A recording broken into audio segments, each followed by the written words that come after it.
Good morning or good afternoon. Once again, for those joining us here today for the AX year-end close session. My name is Andy Collins with Tridia Partners. I'm joined by Matthew Caffrey and Robin Ellsworth today.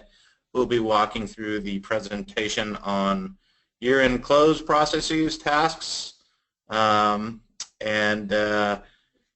again, I appreciate the time today and thanks for joining our call. We're planning to go about 30 minutes or so, followed by a Q&A session. You'll notice on the GoToWebinar panel here, there's a place for questions. So we would ask that you please enter in your questions on this panel, and we'll address those at the end of today's presentation. Real quick, I think a lot of you know Tridia Partners, some don't. We're a Microsoft Dynamics AX partner located in California's headquarters. We have 2 offices in California and 1 on the East Coast in Boston. We work with clients in implementing Dynamics AX and supporting them on the application, as well as integration work, custom reporting, training, and other type of services around Dynamics AX. So without further ado, I want to go ahead and turn it over to Matthew Caffrey and Robin Ellsworth to walk you through year-end close processes in AX. Go ahead, Matt. All right, thanks, Andy. Hi, everyone. My name is Matt Caffrey, and welcome to our 2016 AX year-end close webinar.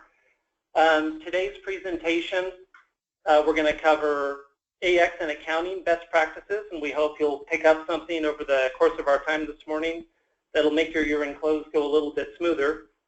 And if you've ever been through a year-end close in AX, you know that the process is really not much different than closing a month. In fact, the only difference really is that you're going to run the process at the end to roll the balances forward into 2017. And we'll cover that towards the end of the presentation. But first off, we're going to start with reviewing and reconciling the subledger to the GL. And we're going to show you a few reports that will help make that process easier. And then we're going to look at year-end accruals and allocations, closing the ledger, and the actual closing of the year in AX. And then we'll give you some things to look at to get ready for the next fiscal year. And so with that, I'll turn it over to Robin, and we'll get started. Hello. So the first area we're going to look at is accounts payable. And this is going to be the same process that you're doing for every month-end close. First, you're going to review any unsettled open AP items and settle them. To do that, you're going to run the vendor aging report. And the navigation for that is there at the bottom. You can see it's in the accounts payable module under report status, then vendor aging. The vendor balances can be run per aging bucket, and a nice feature in AX is it lets you create multiple aging bucket period definitions for your different reporting needs. At the bottom, we have a screenshot of the standard vendor aging report in AX. You can see that it's broken down by vendor account. And then those last 2 columns are the standard aging bucket that we created in AX, and as I mentioned, you can create other aging bucket period definitions and run the report multiple times for your needs.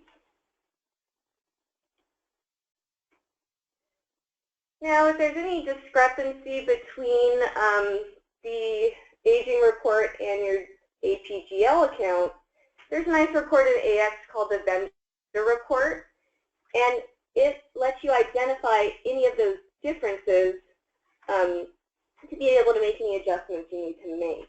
So the navigation path for that is in the general ledger under reports, reconciliation, vendor, and then it's called the vendor report. We recommend running this report with differences only parameter selected, and what that does is it'll only show any rows on the report. It'll filter out all the other detail, and it'll only identify those transactions with differences between the GL and the subledger. You can see in the screenshot below, the last column is a difference column, and so it shows you the imbalance. And then we also ran it with the include details parameter selected. And what that does is it includes a little bit of detail. So the second column, that voucher and journal number, so it shows you the exact journal number and voucher that's causing the imbalance. And just to be specific, what this report is doing is it's going to look at any entries that hit your specific subledger account. So in this particular example, we're talking about vendors. So it's going to look at any entries that hit that account that weren't linked to a subledger account. So many of you hopefully have the checkbox in main account settings to not allow manual entry, but if that was unchecked, you could get an entry like this that would cause this imbalance, and so that's what this report is looking for. It's looking for any transaction that just hit the main account but did not hit the vendor's account.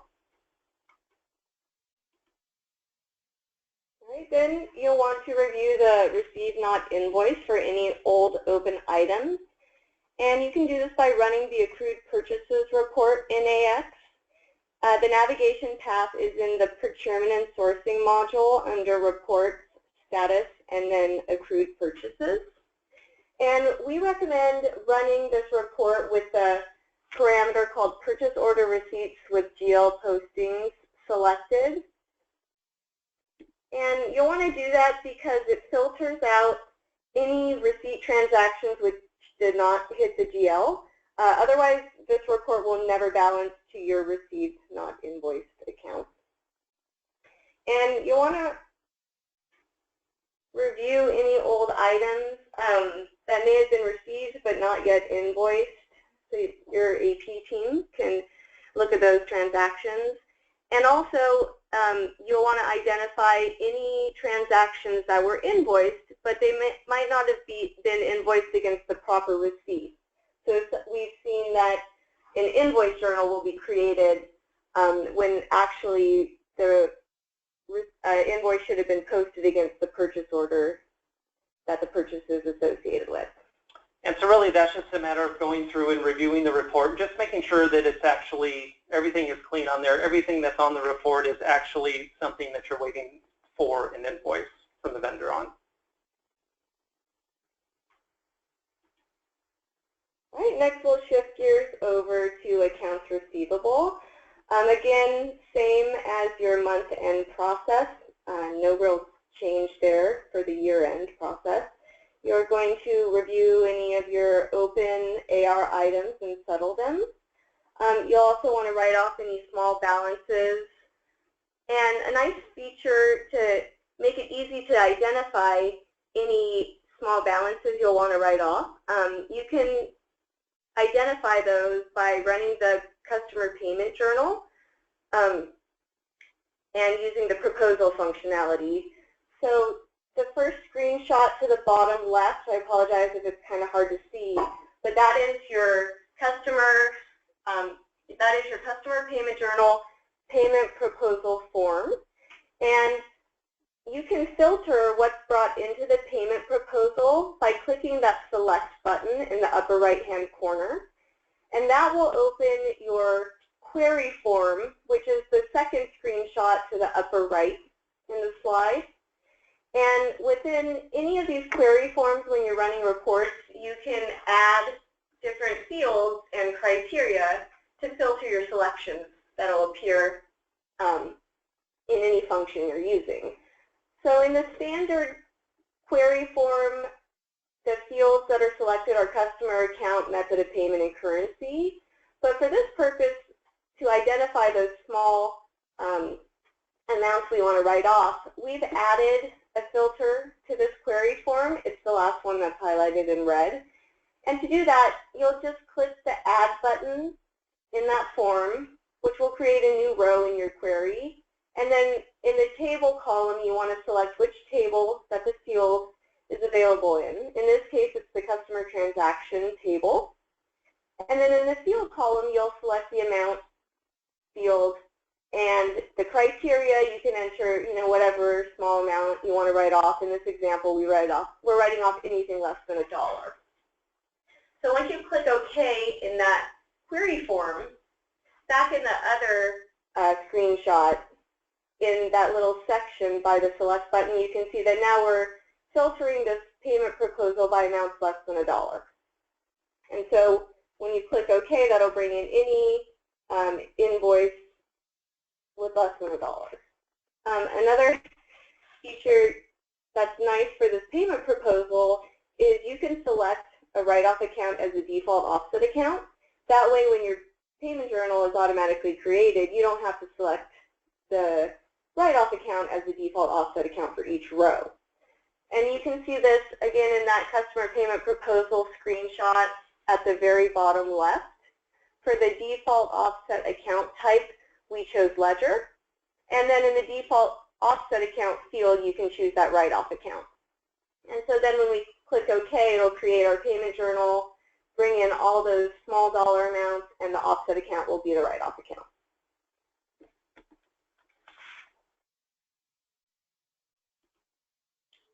All right, and then you also want to run your customer aging report. Similar to the AP module, you can create aging bucket period definitions and then run your report for your different reporting needs.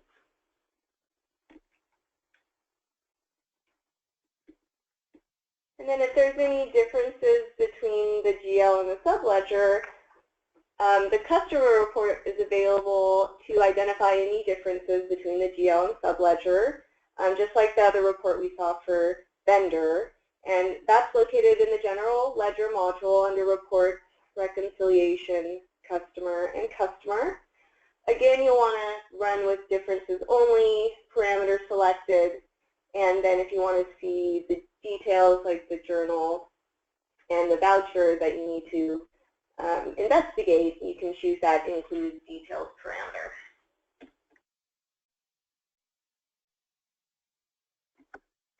All right, so now we're going to talk about reviewing and reconciling your bank accounts. And so like I said in the beginning, this is closing the year in AX. It's pretty much your regular monthly close with the exception of one process. But it's a good time to do these extra checks like Robin's talking about, writing off small balances and just doing a good review of things at the end of the year. And so when it comes to our bank account, a good thing to look for is do a review of your outstanding checks. Look for anything that's old, that's been out there a long time that you should go ahead and clean up. And then, of course, we're gonna actually do the reconciliation, which is verifying the transactions on the bank statement and ensuring that everything is recorded in AX. And then if we have any differences, just like Robin walked you through with the customer and the vendor report, there's also a bank report which does the same thing in that it's going to look for any transactions that hit that cash account but did not hit your bank account.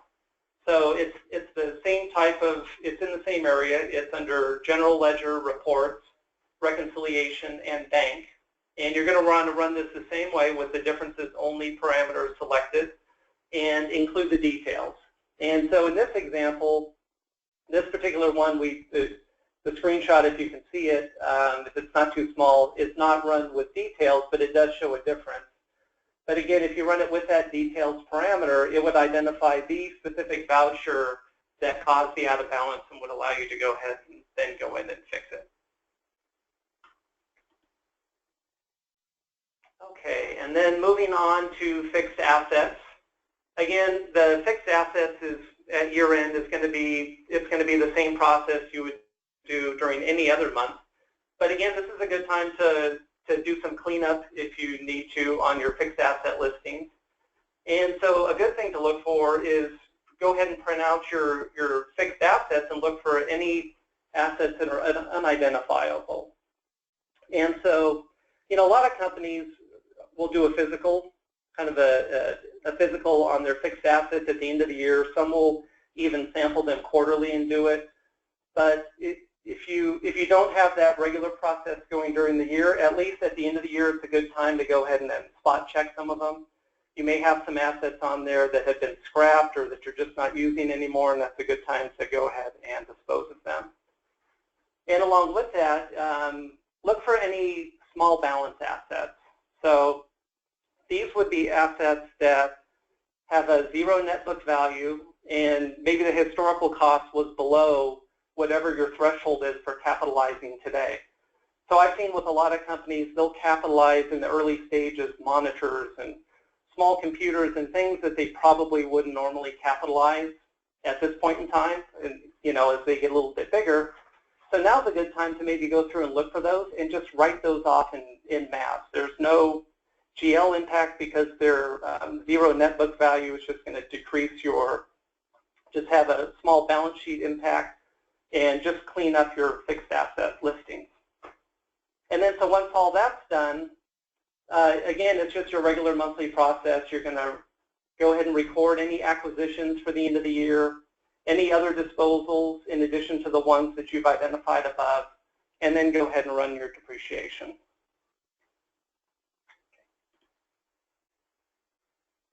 And so once you've done that, you'll want to run your reconciliation report and balance to the GL.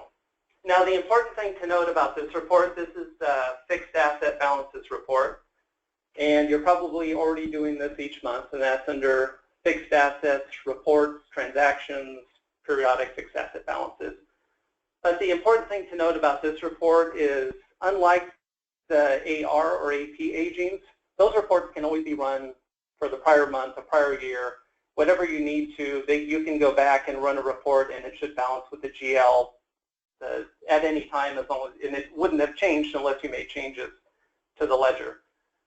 This report is a point-in-time report. So once everything is done and you've done all your processing for the end of the month or the end of the year, you need to run this report, ensure that it balances, and be sure you save it off somewhere. So export it to Excel, export it to PDF, whatever version you like to keep that report in. Just ensure you have a good copy of this report, because once you start making changes in January, this report will change. It's a point-in-time report, and it's only good as of the time you print this report.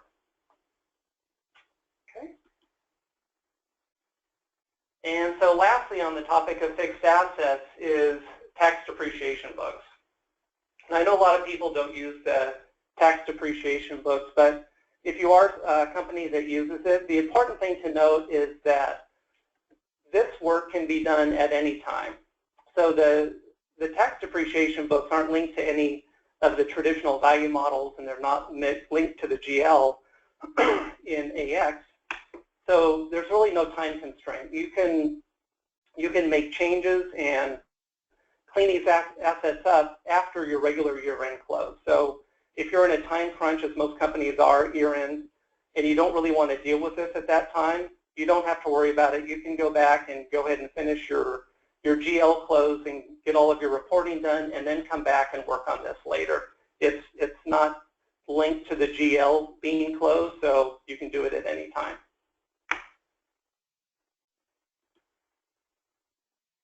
Right, and now we'll switch gears to the inventory module. And running inventory close, again, is the same process as your month-end process. The navigation to run the close process is in the inventory management module under periodic closing and adjustment. And you can see from the screenshot there, you just click on that close procedure drop-down and select close. Again, this is the same as the month-end process, and closing inventory matches inventory receipts to issues and records any cost adjustments, as well as updates the running cost average on your transactions. The close process should only be run after AP is closed, as the inventory close process will prevent any inventory transactions from being made in the close period. One of the nice features in AX is once you've closed inventory, if you need to make any adjustments, you can cancel that close. You can see from the screenshot that it's just clicking that cancellation button, and that will actually reverse the previous close, and you can make any adjustments needed and then rerun the close procedure.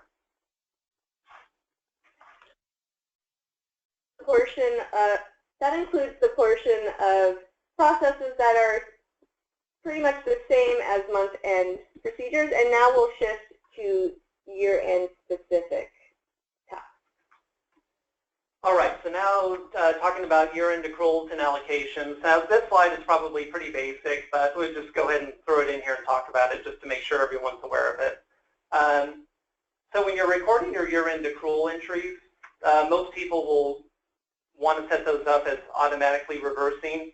You know, if you're not using this functionality, this is something really nice that when you're doing an accrual on the journal batch screen, on that first screen that you get when you start a journal entry, you see you've got this reversing entry checkbox and a date. And so that's really handy. It'll allow you to go ahead and just automatically reverse this journal right from the beginning, so you don't have to go back in the following month and go ahead and make those reversals manually. And what this will do is once you post your entry for 12/31/16, this will actually book 2 entries. So there's no additional process that needs to be run in January to reverse the reversing entries or anything. This will go ahead and post 2 entries. So it'll post your 12/31/2016 entry, and then it'll post that reversing entry for 1/1/2017. And that'll all happen at the same time. So you'll need to be sure that you have your year 2017 January already set up and open at the time you're recording these entries. And so then we'll just talk a little bit about allocations, and this is really more on just the tips side. So if you're a company that's using the allocations functionality in AX, just be sure that you have your posting date set correctly, so make sure it's 12/31/2016. And then an important thing to do is under proposal options in the parameter screen when you run these is be sure you select proposal only. And so that'll give you a chance to review these entries. Because the other option is to go ahead and post. And so, you know, we never like to go ahead and just post anything without looking at it. So if you run this as proposal only, you'll get a chance to look at this screen, and this will be under the allocations, which is right under your general journal entries. You'll be able to go in there and review those. If they're not correct, you can go ahead and delete them and come back to this screen. And if you need to change your allocation setup a little bit, you can do that and then rerun this and then verify it's correct and then go ahead and post it. Okay, so now we're getting to the point where we're going to start closing the GL to entry. And so again, this is part of the normal monthly process. This is under General Ledger, Setup, Ledger, and in that screen there's a little button in the upper left to click the Ledger calendar, and that will bring you to this screen, which is where you control access to all of your GL periods. And so the important thing to know is, you know, as accountants we always talk about closing the period and closing the ledger, but on this screen you want to be very sure that you don't close. If you notice in the screenshot, hopefully it's big enough to see, we have on hold there and open. And there is an option in this screen to close the period, but we don't want to do that because once the period is closed in AX, it cannot be reopened. So if you go ahead and place it on hold, that will prevent any entry, but it will also allow you to come back and reopen it in case you need to book any additional audit adjustments or any other entries for that period. And now just going one step deeper into that, and this is something you may not have known, but there is a way to control the access to the particular modules in AX. So as you're going through your close, a lot of companies have a close schedule. They may have, you know, that goes by days of the close. So they may have accounts payable closing on day 2, AR closing on day 3, something like that. And the great thing about this is you can come in there, and once accounts payable confirms to you that they're closed, you can come in here and just close off access to accounts payable, so no one can make entries into accounts payable any longer. And the same with customers, sales, purchasing, and if you go look in the screen, you'll see the list of all the modules there. And so the way this works is the screen up above is really the ultimate control, so it's either everything is open or everything is on hold. But then when you get down below, you'll see the access level once you click that module access level fast tab. And so the way in the screenshot here, we have Ledger, which would be your GL, and we have access level user group, and there's a user group in there. And so that's one of the options. is you can go ahead and set up a group of users and only allow those users to make entries into the GL or the customer or whatever module is you're talking about. So the other option is all, and that's kind of the default, is, you know, during the month the period is open and the access level is set to all for all the modules, and so everyone can make entries. But again, as we come down to close time and you want to cut off accounts payable, you can change that drop down to none, and then no one can make any entries into accounts payable. Or again, you can give access just to a select group of users. So that's something that's really handy. And as you're kind of getting closer and closer to getting your numbers finalized, you want to make sure nothing's changing. You know, as you're doing your review, you want to make sure there's no access. Nobody has access to make any mistakes in there. And so now, this is the only process that's really different than the regular monthly process. Everything else we've talked about, you would do every single month. You know, we've thrown in some additional things to look at, just some good things to review at the end of the year. But this is the only process, the only specific process in AX that's different that you're actually going to run. And what this is going to do is transfer the opening balances. So it's going to bring all of your 2016 activity and roll it forward into 2017. And the important thing about this process is that it can be run at any time, and it can be run over and over again. So if you're a company maybe that has a long close cycle, or you're kind of going back in, you keep making changes, and maybe you even, or audit adjustments, and you're rolling into the January close, obviously you need to have people start looking at the January numbers, right? They need to see that balance forward and all the activity. And until you run this process, they won't see that. So you can run this at any time. Whenever you need to, you can come in there, and we'll go through in the next couple of slides and actually show the steps to run it. But you can run it, move those balances forward, you know, close December again. If you need to come back and make a few adjustments, you can open December, book those adjustments, run this process again, and you can keep going through that process, and it's just very simple to do. So now let's look at the actual steps to run this. So the navigation path for this is general ledger, periodic, fiscal year close, and opening transactions. And so you can see there's 3 tabs to this screen. We're just going to talk about the first 2. The last one would be just if you needed to run this in batch mode. So under the general ledger parameters there, the delete close of year transactions during transfer, that's typically checked, and that's a default from your GL parameters. And then we want to enter the fiscal year. So in this case, it would be 12/31/2016. And you can see there's a grayed outline there. It's going to roll those balances forward into a period 13 that you really don't have access to with the exception of this process. The transfer method is going to be closing to opening. We're going to move all the closing balances, and we're going to put in the retained earnings account in there. And then a voucher number. And you know, most voucher numbers, or you have to select a journal name in AX. This one is actually free form, so you can type in whatever you need to into this screen.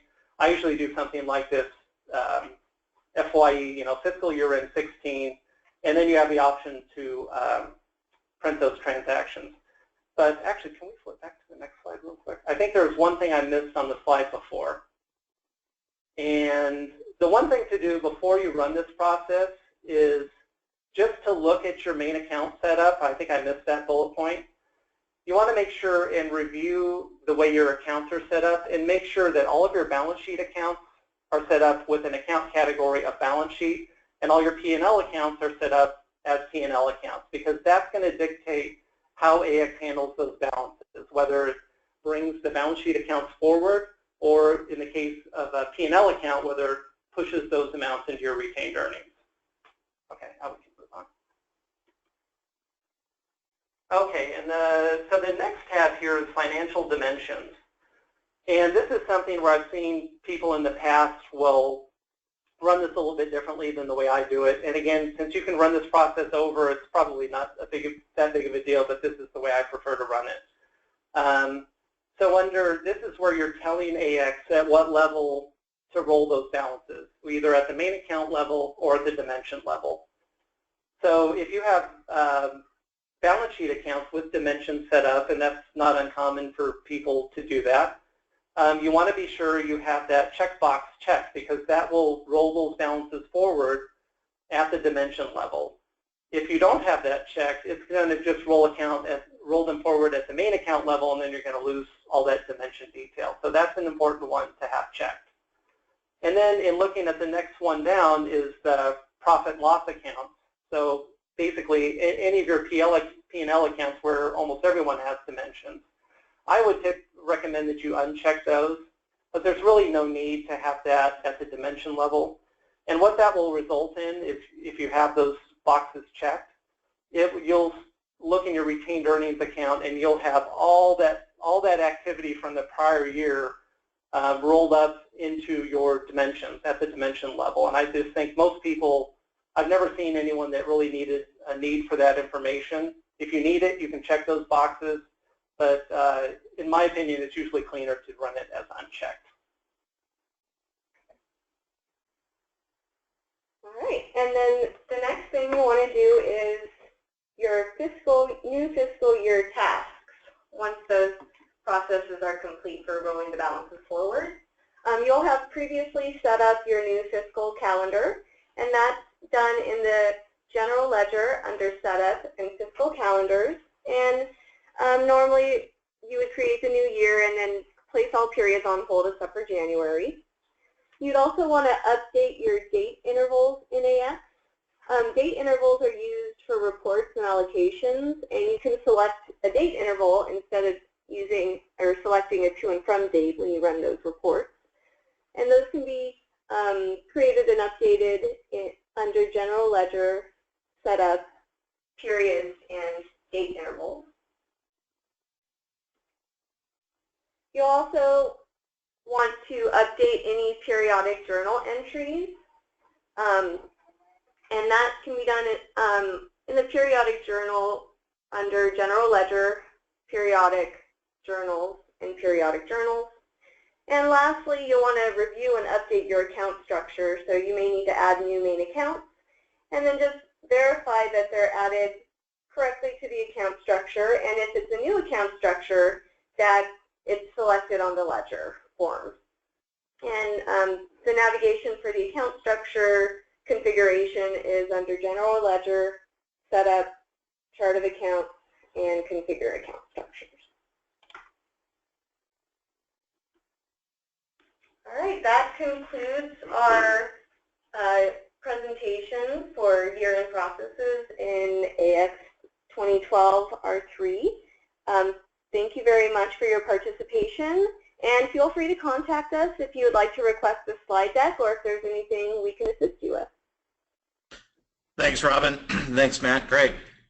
We did have a couple of questions that I just wanted to go ahead and read, if you guys could answer those. And then, yeah, as Robin mentioned, you can certainly follow up with either Matt or Robin with an email, or you can also email info@trideapartners.com if you have any further questions.